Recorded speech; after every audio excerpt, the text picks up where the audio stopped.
நாயை கூட தன்னுடைய மகனாக பாவித்து அந்த நாய்க்கு இந்த வீட்டுக்குள்ளேயே ஒரு சின்ன சமாதி கட்டி வச்சிருக்காரு. என் மகன் தான் எனக்கு உயிர், தன்னோட பேரையும் வச்சு தன்னோட மகனை மாதிரி ஆசாசியா வளர்த்துட்டு வந்த செல்ல நாய்க்குட்டி. சிங்கம் பலி கொண்ட நெஞ்சம் உடைந்தாலும் உனக்காக உயிர் வாழ்கிறேன். உலகத்தை விட்டே உயிர் பிரிஞ்சு போனதும் வழி தாங்கிக்க முடியாம அதோட ஞாபகமா சிலை வடிச்ச ஹுசைனியோட செயல்.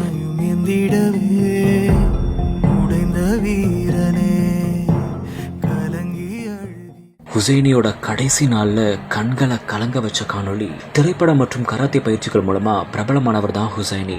புற்றுநோயால பாதிக்கப்பட்ட இவரு இன்னைக்கு உலகத்தை விட்டே உயிர் பிரிஞ்சு போயிருக்காரு. இது தமிழ்நாட்டையே சோகத்துல மூழ்கடிச்சிருக்கு. இந்த ஒரு சூழல்ல ஹுசைனிக்கு கராத்தே, ஆர்கரி அப்படின்னு பல விஷயங்கள் பிடிச்சிருந்தாலும் அவருக்கு இதையெல்லாம் தாண்டி ஒரு விஷயம் ரொம்பவே பிடிக்கும். ஆமா, அதுதான் தன்னுடைய செல்ல பிராணியான நாய். நாய்னா அவருக்கு அவ்வளோ இஷ்டம். அது மேல தன்னுடைய மொத்த பாசத்தையும் கொடுத்து ஆசாசியா வளர்த்துட்டு வந்தாரு. முக்கியமா சொல்லணும் அப்படின்னா தன்னோட பேரையும் அதுக்கு வச்சு தன்னோட மகனை மாதிரியே வளர்த்துட்டு வந்திருக்காரு. ஆமா, அதுக்கு பேரு ஆரோ ஹுசைனி அப்படின்னு பேர் வச்சிருக்காரு. அது மேல பாசத்தை அள்ளி கொடுத்த அவருக்கு எதிர்பாராத விதமா 2019 ஒரு சோக சம்பவம் நடந்துச்சு. ஆமா, ஆரோ ஹுசைனி ஜனவரி 13 2019 இந்த உலகத்தை விட்டே உயிர் பிரிஞ்சு போயிருக்கு. இந்த மனவேதனையை தாங்கிக்க முடியாத ஹுசைனி என்ன பண்ணிருக்காரு தெரியுமா?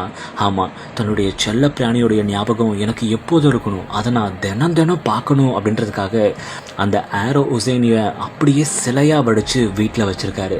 இதை பார்த்த எல்லாருமே மனம் கலங்கி போயிருக்காங்க. இன்னும் சொல்ல போகணும் அப்படின்னா அவருடைய கடைசி நாளில் வீட்டுக்கு வந்த உறவினர்கள் எல்லாருமே இதை பார்த்து மனம் உடைஞ்சு போயிட்டாங்க. இந்த ஒரு வீடியோ சமூக வலைத்தளங்களில் இப்போ எல்லாருமே கலங்க வச்சிருக்கு.